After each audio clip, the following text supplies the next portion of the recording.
friend. Awesome. So glad to be here with my friend Topher. It's great to be with you, man. Yeah. How's it going? It's going good. I'm pumped to speak to you. You've got some like interesting content. You've been on Mm-hmm. Twitter for about 6 months Few now, right months. around there. Yeah. Just a few months. Yeah. What inspired you to get started, man? It's a pretty easy question. I was not on any social media whatsoever. And I was on a cold call with a client, and they said, I'd love to see something about you beyond what you're saying. And I said, well, that's going to be difficult because I have no social media. And he's like, well, you should probably change that. And as soon as he said that, I hopped on every single platform and signed up for everything. And, and Twitter was one of them. That's awesome. What made you stick to like? Because I know you stopped for a while, and then you kind of came back and really hit it hard. What made Yeah. you like come back and like stick with Twitter? I have a friend named Gia who was like, hey, you should try to be consistent. And we were DMing, and I had given her some strategy for her own brand. Like, I just jumped on just to check out what was going on. And I somehow, I don't even know how this happened, but like, everybody talks about like 100 followers being the hardest one, like getting to the Yeah. 100. That happened while I was away, and I don't understand how that possibly happened. I I had a pretty crazy bio at the time. Like, I had really put like my credentials in there, and had Mm. some DMs from people asking me like, "How do you do this in this amount of time?" So I was really trying to. I guess I was signaling, and then I've dialed it back because I don't want all those DMs. So I was talking to my friend Gia. I was giving her some feedback on her brand, and then she was like, "Hey, you should do it too." And I was like, "Sure, let's try it out." And I committed to a few days of just engaging like she was telling me to do, and it was working. And then I started meeting people, and I guess I've just stuck around. I'm kind of a outlier in many ways for Twitter, but I'm here for it. Yeah, yeah. How so, man? Yeah, so one of my first threads was called 10 Reasons Why You Should Unfollow Me. I love Um, that. and that's definitely not the MO of Money Twitter in any way. So there was that. Then there was the time that I just was really over it. So I started calling Money Twitter broke Twitter. Um, so yeah, definitely an outlier. Not the kid playing with all the, friendly with all the rest of them. Um, Yeah, but I've found my people, and it's it's working. yeah. Awesome, man. Like, so that leads me like this new question I wanted to ask you, right? Like, I was Sure. looking at your content. I thought you'd be like the perfect person to ask this to. So it's a Okay. two-parter, right? Like, what do you think about the world that's like that people think is crazy is the first part. And the second part is like, how does that inform like your authentic brand? Okay. Can you explain that a little better? Like, Yeah, what do you right. think of the world? Yeah. No. So like, what do you think of the like what's like a worldview that you have that other people think is like nuts, right? Like, so Mm, it could be anything, right? It could be like like I know ghosts are real, like I've seen them before, like got it. this informs like this kind of whatever, right? Like, A worldview that I think is kind of crazy. Yeah. So I believe in generosity above everything else. So I don't think that you have to necessarily put out a call to action for people to know that you want some form of reciprocity. I think if you give and give and give, it ends up coming back to you much more than if you were to ask all the time. And I think that's pretty contrary to a lot of business. Um, so, but how I see it playing out is in the wide market. If you try to be too salesy or you try to ask for too much, they will very much fight back. And so that's a business worldview, I guess, that I have that's very different than other people. How's that changed my brand? You're not going to see a lot of call to actions, if any. So I just give on the face value of giving. Yeah. yeah, I love that, man. And I couldn't agree more. I feel like there is this like this taking that like so many people are trying to do and this like constant whatever. And if you like consistently provide value, you go above and beyond, like then just find you. It just works that way. Yeah. Yeah, absolutely. And I think it takes all the air out of the room, where they know that there's not an ask that's about to follow after. Because I really leave it up to the other person to ask. And that's sounds opposite of what you should do, but it works out way better because that means you have to be that much more valuable for them to ever ask. If you have to ask all the time, my belief is that you're not valuable enough. Yeah, it makes a ton of sense. What do you like when you're looking around like money Twitter or you're Mm-hmm. looking on different social media brands, like what drives you Sure. nuts? Like, well, like when you're looking at other personal brands or the way other people are sort of approaching stuff, what is the stuff that you look at? You're like, what the fuck? Like, I think one of the things that really drives me a little crazy is the fact that social media as the only vehicle to drive your brand is not a good strategy. I believe that you need to build something beyond that. So my quote that I have is social media should be the shadow of your success, not the source of light. So, and I like to add to that, you don't get a Lamborghini because you have a Lamborghini. You get a Lamborghini because of the wealth that you've acquired, right?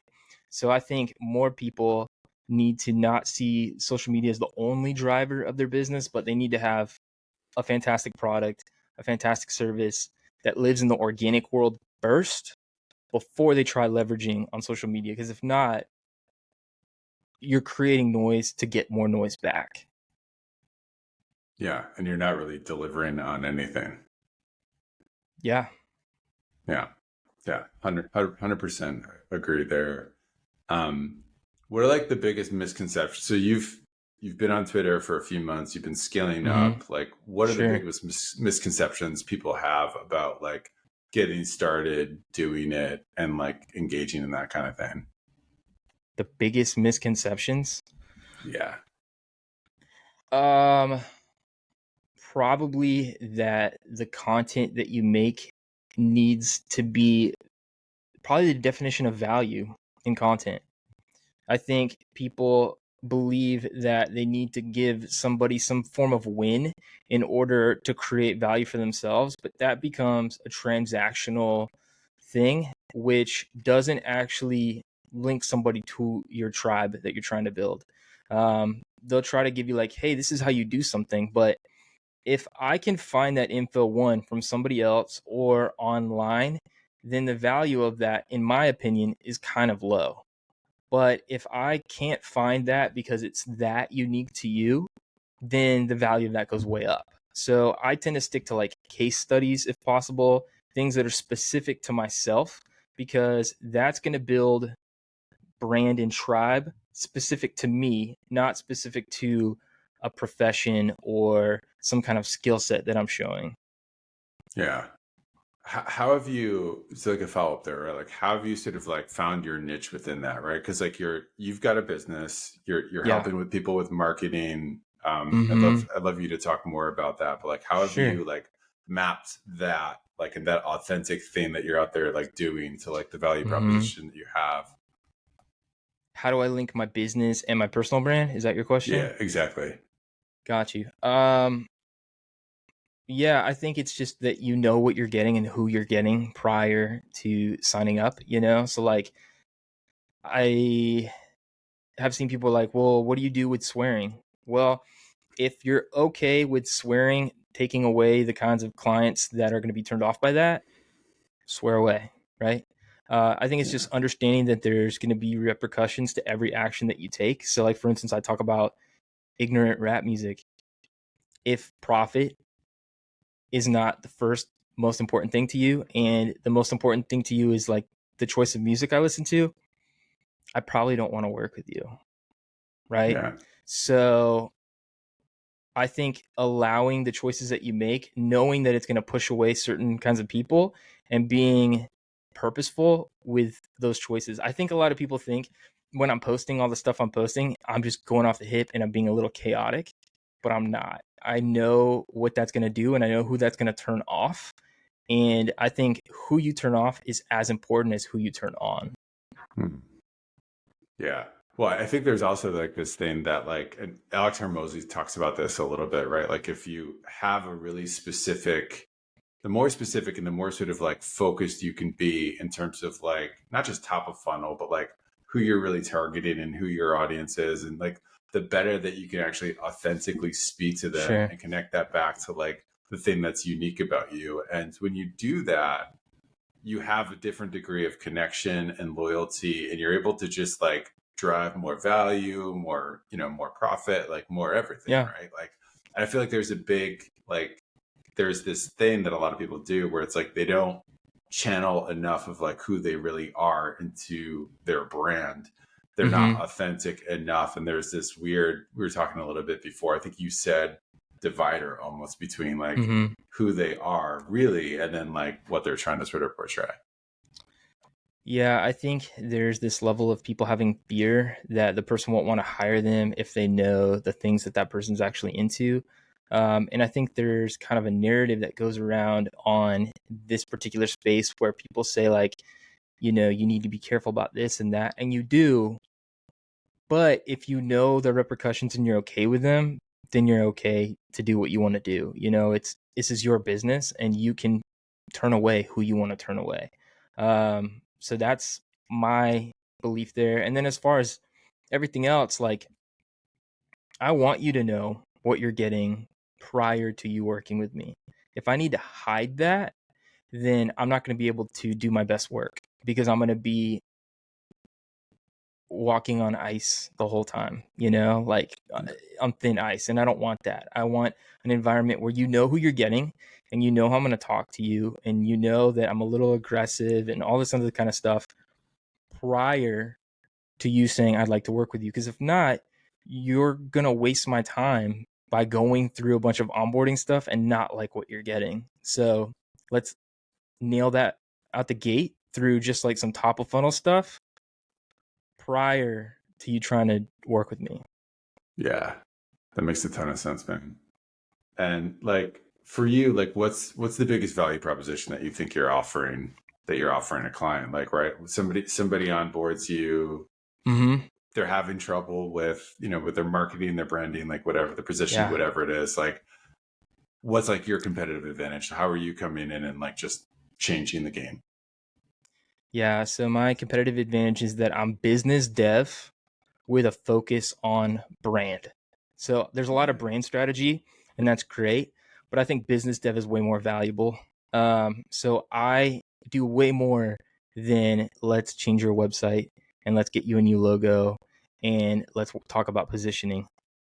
The first thing I do is figuring out who your customer is and force you to get as specific as you've never thought you could be about that, and then create lots of segmentations across that so we can be so specific that we have a product that they care about first and foremost. And then we go into your product and we have to tweak it and mess with it until it creates organic word of mouth, period. So I do a heck of a lot more than just the brand strategy that you hear about of like, hey, let's talk about why this ad worked. I can't tell you how little I care about that.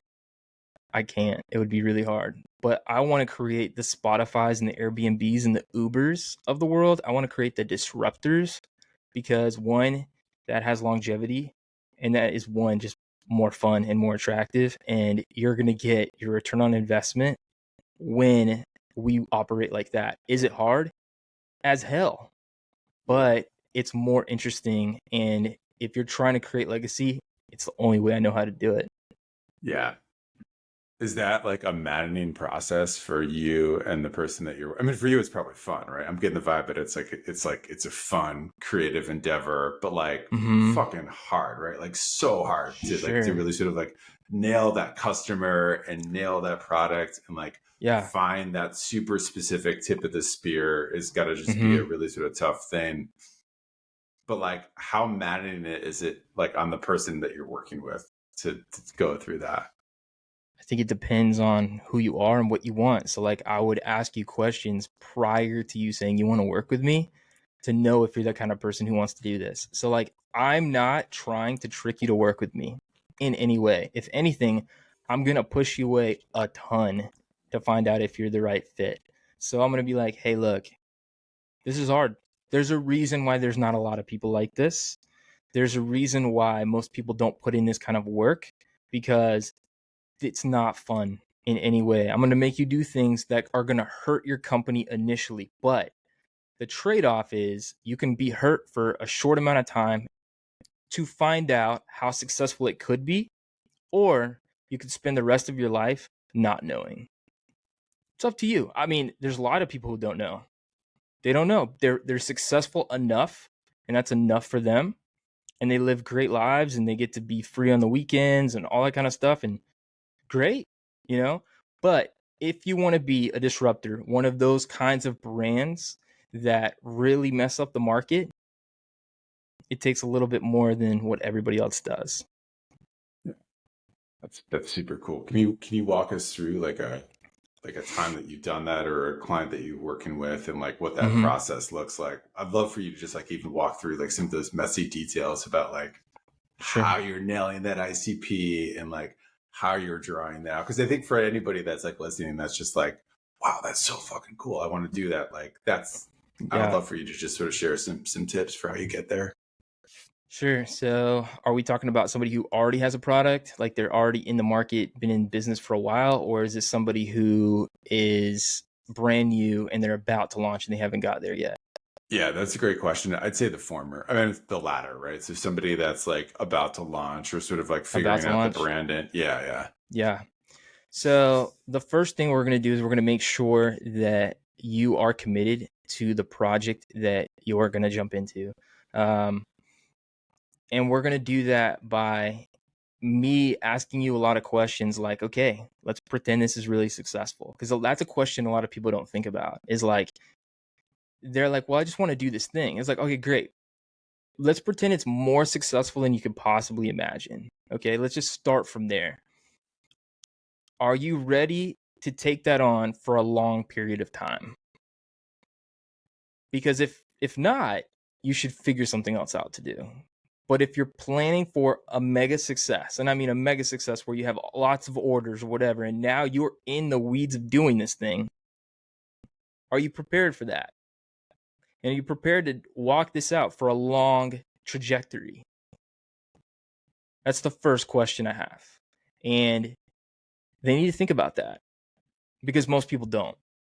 They don't. They just like, I have this idea for a job. They're like, great. For how long? How long are you thinking about doing this? And they're like, well, I've never thought about that. And like, well, you should, because you're putting all this time and investment.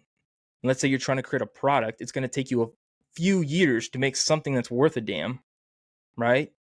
So if that's the case, or if you've already put in that time and now I'm coming in, on the back end of that, let's make sure that that time is well invested, because it's not too late to pull out now. It will be too late eventually, right? When you have investors, angel investors, and so forth, that's when it gets to be too late. But right now, it's not too late, right? So let's figure that out first.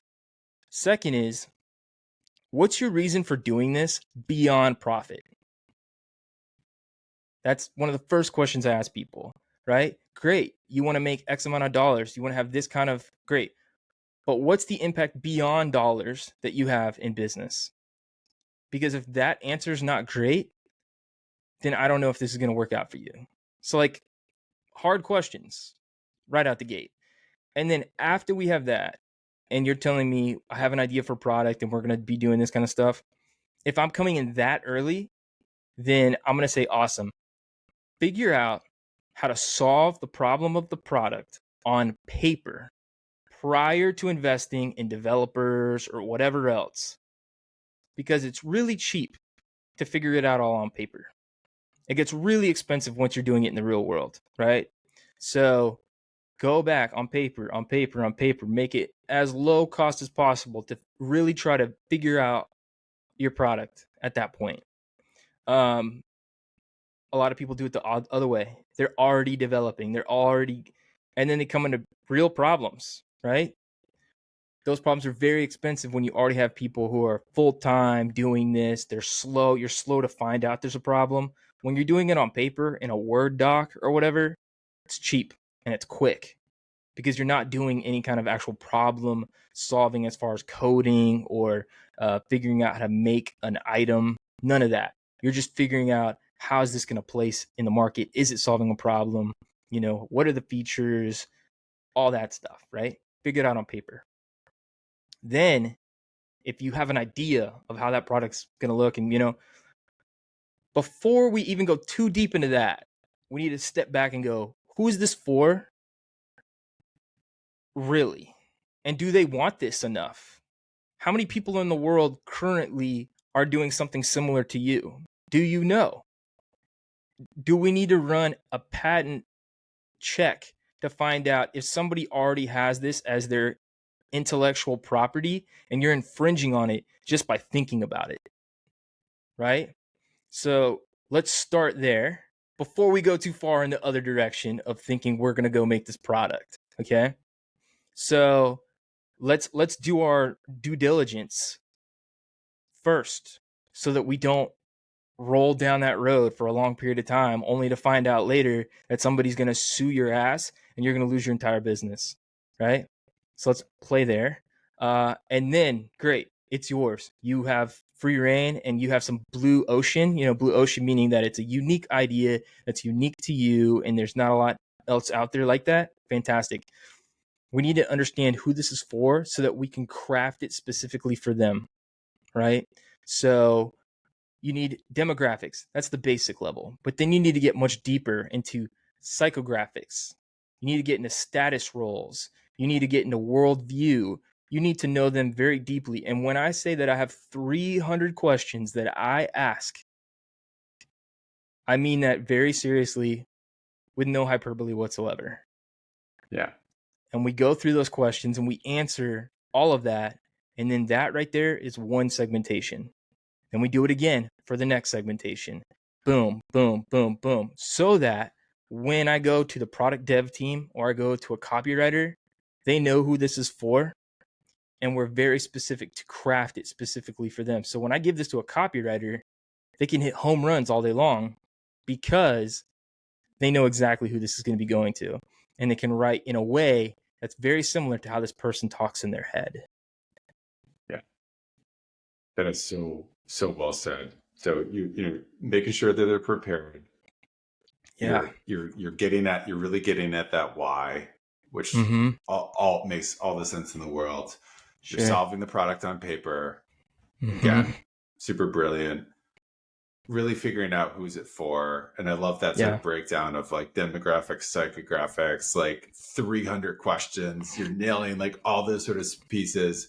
And then you're giving insane intel to the copywriters or whoever to really sort of speak in that voice and talk to the different things. Is there like an MVP? Like, where's the MVP come in for you? Is that like sort of post that,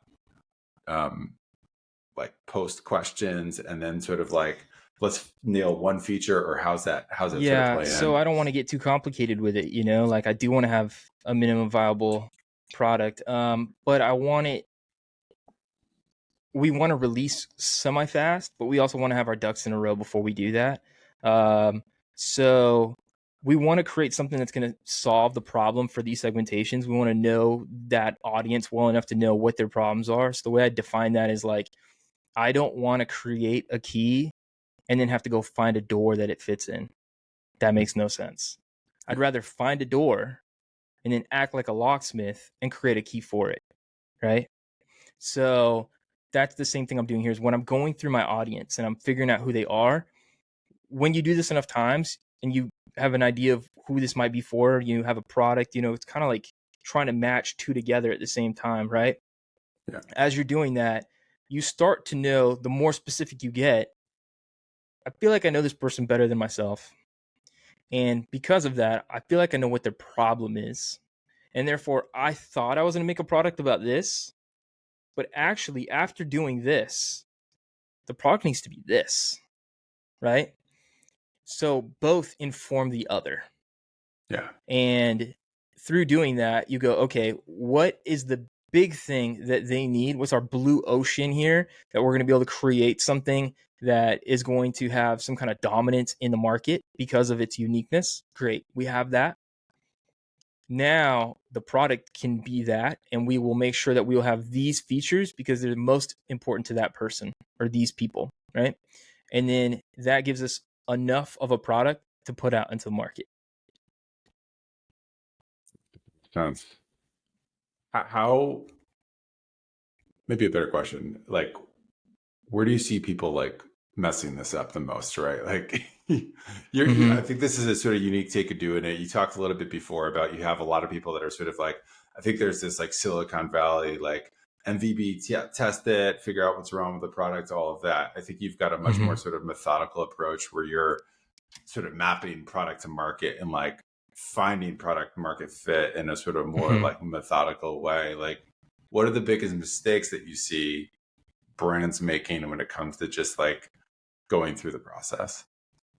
Thinking that they know better than the audience, right?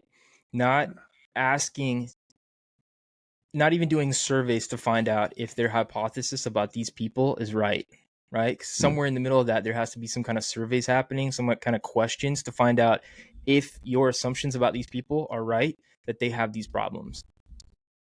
The biggest problem I see is that I see a lot of C-suite people think that they have the voice of reason and God to know these people better than themselves, and therefore they make decisions that are not relevant.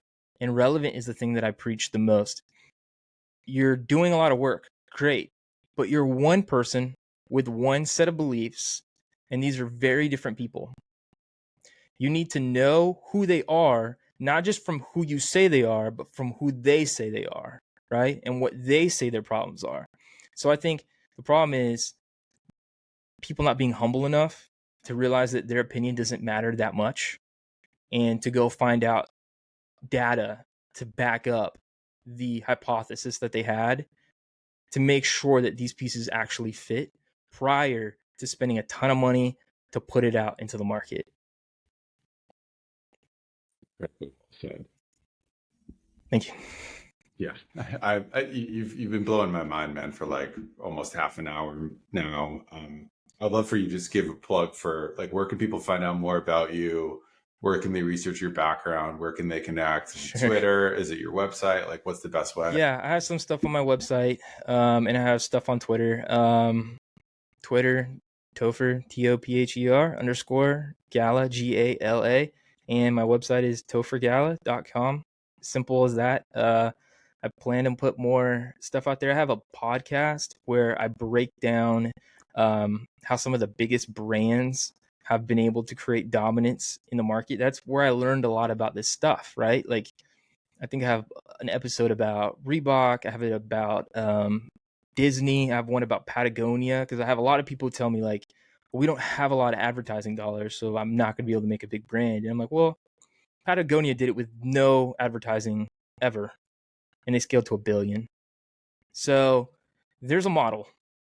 There's a model that you could do, and I think knowing this kind of stuff is what's helped me want to stand out, but to know what I'm talking about when I'm talking to, someone in an executive role where I can talk with a lot of authority, regardless of their age, regardless of how long their business has been around, because I'm not pointing to just my theories. I'm pointing to the theories that have worked out for the biggest brands in the world. Yeah. Well, and you've got a process too that you're following that works, right? And you've got case studies, you've got real stuff that you're sort of backing up with. So that authority is coming from somewhere, which is super cool. Yeah, for sure. Yeah. Well, thanks for your time, man. It's been great talking to you. Absolutely, man. Thank you so much. I'm just going to hit stop here. You nailed it, man. Thank you.